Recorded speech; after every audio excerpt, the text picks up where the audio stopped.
We're doing Weekly Word 42, and we're recording this while we're on the weekly address. So when this is done, we're going to have it. I'll probably upload it while we're doing the weekly address and make sure everybody gets copies. Now, I want everyone to take a good look. I just found this afternoon, and we just realized it just couldn't wait.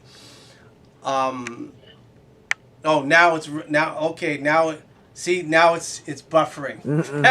I had them all queued up. Now it's buffering. Yes.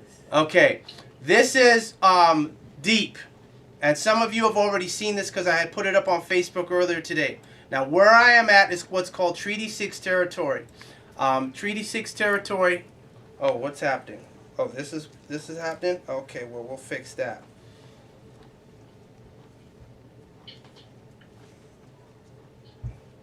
See, they're always trying to mess with me, but that's beautiful. That just shows we're on the path. Okay. All right. So, last week, rather, we were talking about what was happening with the Jonah Bay on the last weekly word. And we talked about how Jonah Bay is now pushing people down in ATL to do the SF 181. And I said, well, a year ago, you said that, I did that. It's no good. Don't do nothing for me. Now you're pushing people. I just froze up, y'all. See? Okay. So now he's turning around and saying to do it.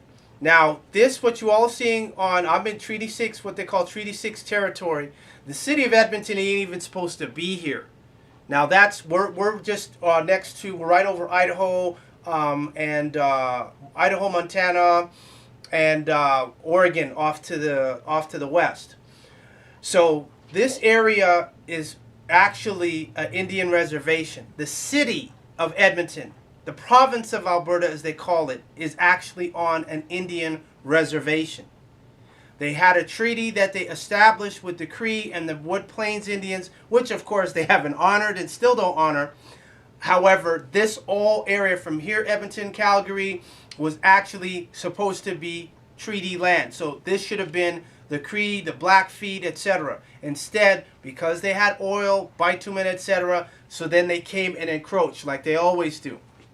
So this MLA successfully pushes for Black History Month at the legislature.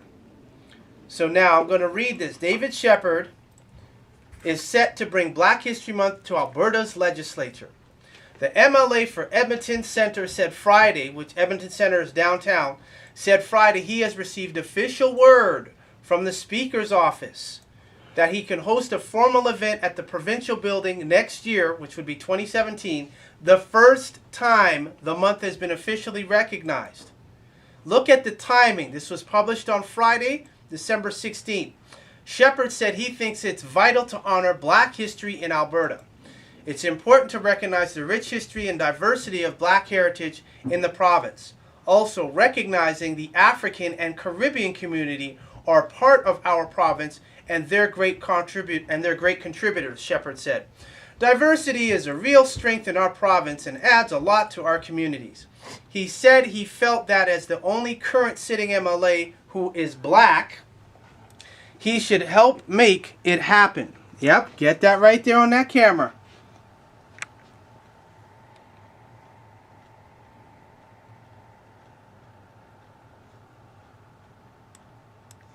Shepherd said he believes this will be the first time Black History Month will be officially marked at the legislature. There's some punchlines for y'all in a second. Just hold on.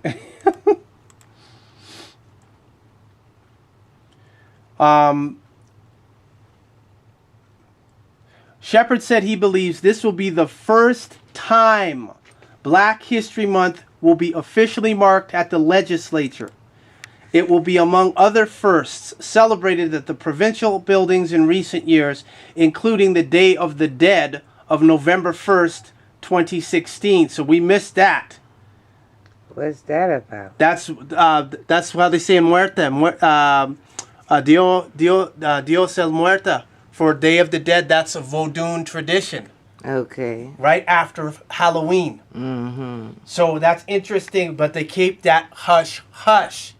Now, why would the Alberta Provincial Legislature celebrate the Day of the Dead on November 1st at the Alberta Legislature and not put that out? And they may have, but we didn't see it. We didn't saw that. Yeah. Because that's honoring the ancestors. There's a lot of Cree graveyards that the city and the buildings and structures are sitting on. So it's interesting they would have a Day of the Dead.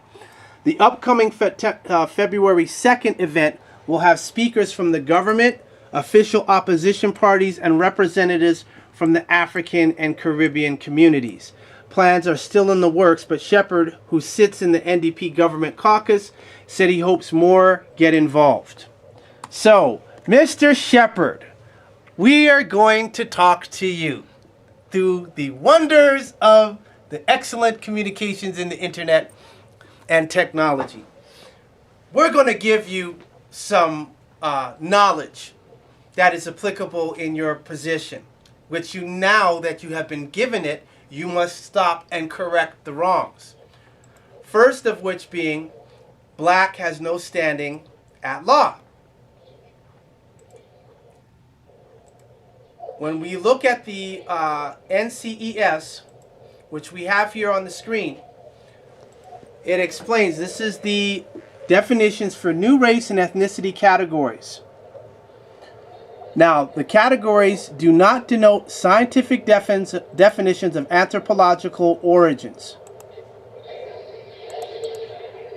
These were developed in 1997 by the Office of Management and Budget that are used to describe groups to which individuals belong, identify with, or belong in the eyes of the community. The categories do not denote scientific definitions of anthropological origins. The designations are used to categorize U.S. citizens, which are corporations, resident aliens, which are corporations, and other eligible non-citizens. So when we go down here, Mr. Shepherd, I would like to ask you, and I know there's a lot of black intellectuals in what they call the city of Edmonton corporately, which is actually on Treaty 6 territory, who like to call themselves black, or African American, or African Canadian. This is the definition: a person having origins in any of the black racial groups of Africa. When we go down here, before we go down, there are no black racial groups of Africa. The people who are from Africa, and there's quite a few up here, do not call themselves black. They call themselves by their tribe, village, their land, their culture, but they do not call themselves black in their language. So, going down here, this is endorsed by and it's sanctioned by the U.S. Department of Education. Now, some African Canadians and African Caribbeans will say, that's the U.S. that has nothing to do with us. Well, I'm here to bust your bubble and smash it. Because when we go to this website here, which is called ACRO, which is called Advancing Global Higher Education, definitions for race and ethnicity categories. Categories developed in 1997, it's this exact same thing that we're seeing here. The categories do not denote scientific definitions of anthropological origins. Hold on a second here. There we go. I'll get back to you in a second, Talk, while we're just doing this weekly word 42 here. We want all you all to see it, and so when this goes up, other people will see we did this in front of all those who are on our weekly address who get it.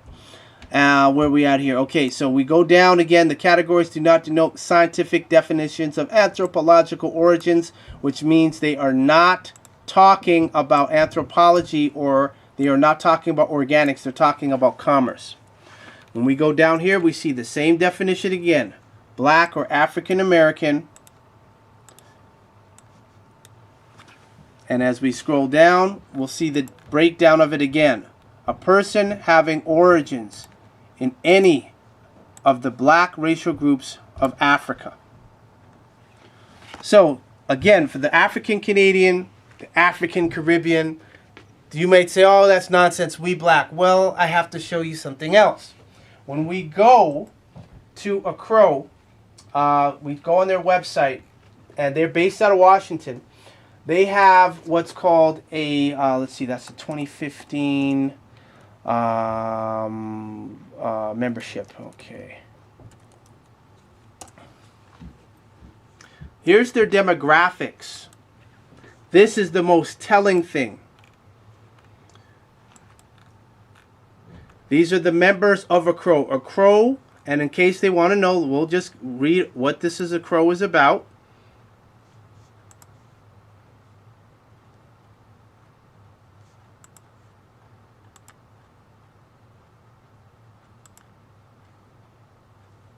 Because I just want people to, so they can see this, okay, about, there we go. Accro is a non-profit, and just move these boxes over so when they see weekly word 42, they're not missing anything. Accro is a non-profit, voluntary, professional association of more than 11,000 higher education professionals who represent approximately 2,600 institutions in more than 40 countries.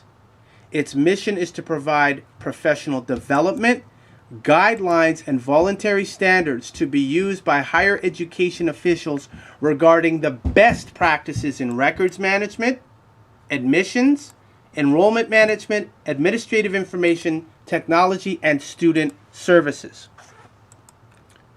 Accro represents institutions in every part of the higher education community, from large public institutions to small private liberal arts colleges. The association promotes the well-being and advancement of professionals in the higher education community by engaging members in the collaborative pursuit of excellence in admissions, registration, and enrollment services.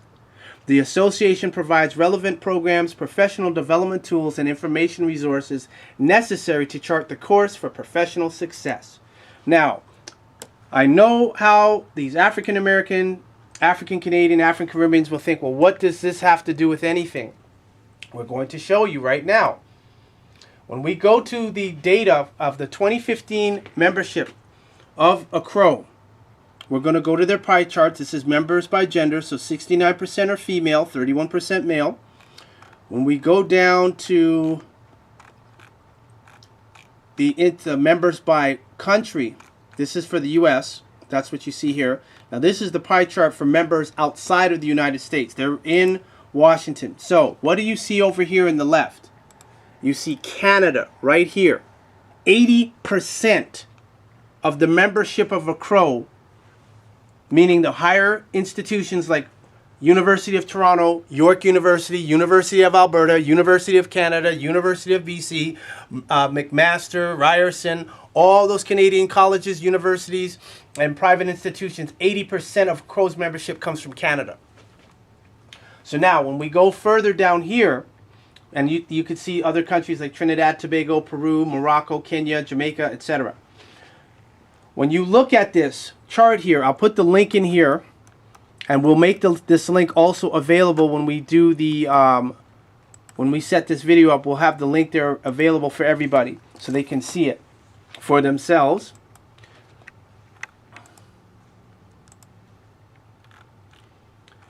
What this means is this over here, the race and ethnicity of Accro, which is imitating the SF-181, it is imitating the NC, which is the IPEDS, National Center for Education Statistics. This is worldwide. This is not restricted to the United States. As we could see, there's other countries there. So this means that every Canadian university, every Canadian college, every Canadian high school, every Canadian secondary school, post-secondary, elementary, kindergarten, they all know that the black students, or even the African and the Caribbean students, they call them all black. They know you all are not black. And the fact that this MLA from downtown Edmonton Center is getting an acknowledgement from the Alberta legislature, okay, you can do Black History Month here, is a confession they know you all are white and they're not going to tell you. And before, because I know how some of y'all say, "Go haul your ass." I want to show you all something here. We have on official authority. Where are you hiding, Barack? Always hiding. Okay, that's our UPR report on Canada.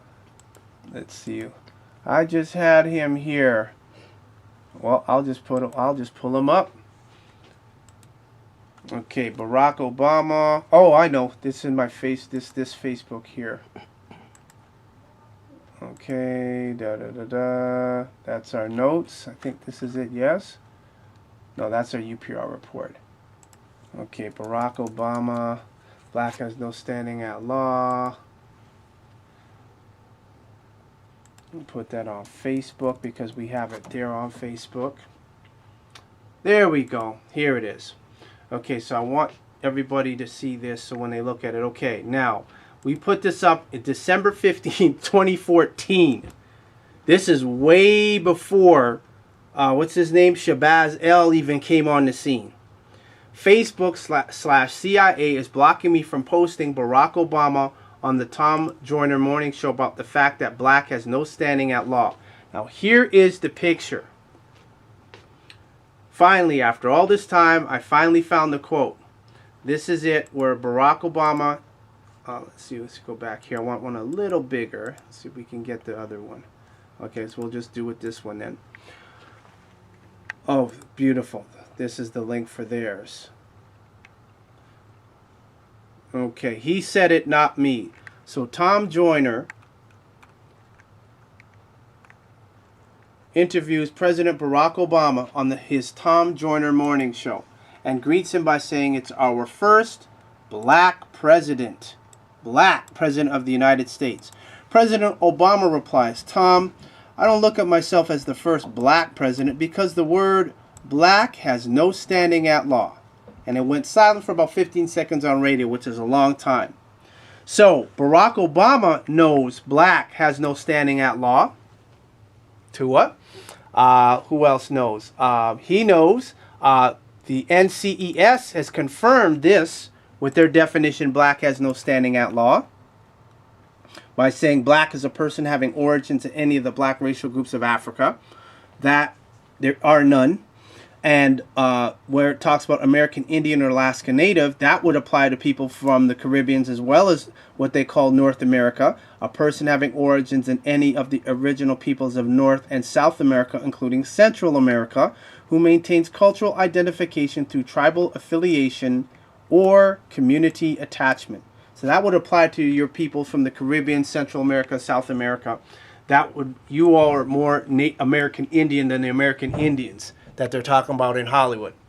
The next thing, and the last thing as far as that's concerned, is the White House now is wanting to change the definition of white and take off Middle East and North Africa, which is already here on the NCES, or the iPads as it's called. White, a person having origins in any of the original peoples of Europe, the Middle East, or North Africa. And so the White House now, look at the timing. This is what we want everybody to see. The timing of this. Now, this was published on October 2nd on USA Today. That's October, November, December. 2 months later, what do we see? We see here, we see this article in the Metro, Edmonton Metro. And this date was December 16th, Friday, which was just yesterday.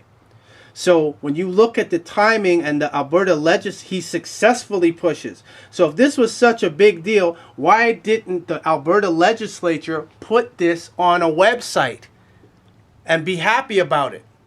The reason for that is this. It's actually shameful. It's not something to be proud about. When we go here, no, that's not the one we want. This is it. Who is the first black person to set foot on Canadian soil? His name was Mathieu da Costa. And they say he was a free man who was hired as a translator for Samuel de Champlain's 1605 excursion. the first shipload of African slaves to reach British North America landed at Jamestown in 1619. Now let's look at this, people. Why would Samuel de Champlain, which means he speaks French, need Matthew da Costa, a black person, as a translator? So obviously da Costa must have spoke some kind of Indian language, because they said this is the first black person to set foot on Canadian soil. So I said, okay, we found that in 2 seconds. So I said, let's see who this Matthew da Costa is. And I have that queued up. Let's see if that's it over here. Oh yeah, we're taking our sweet time because we want everybody to see this.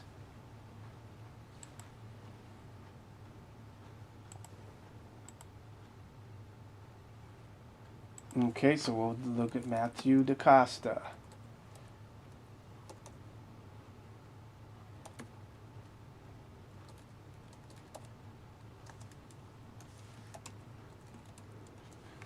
And they even have a picture of him. This is him right here.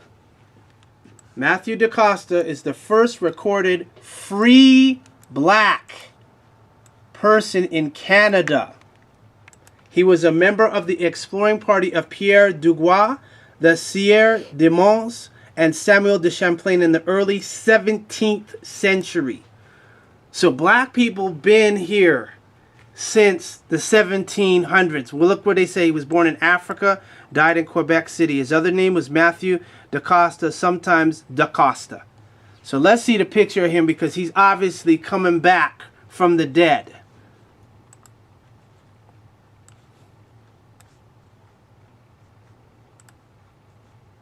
Okay, so this is, I like this picture here. Let me see if we can click on this.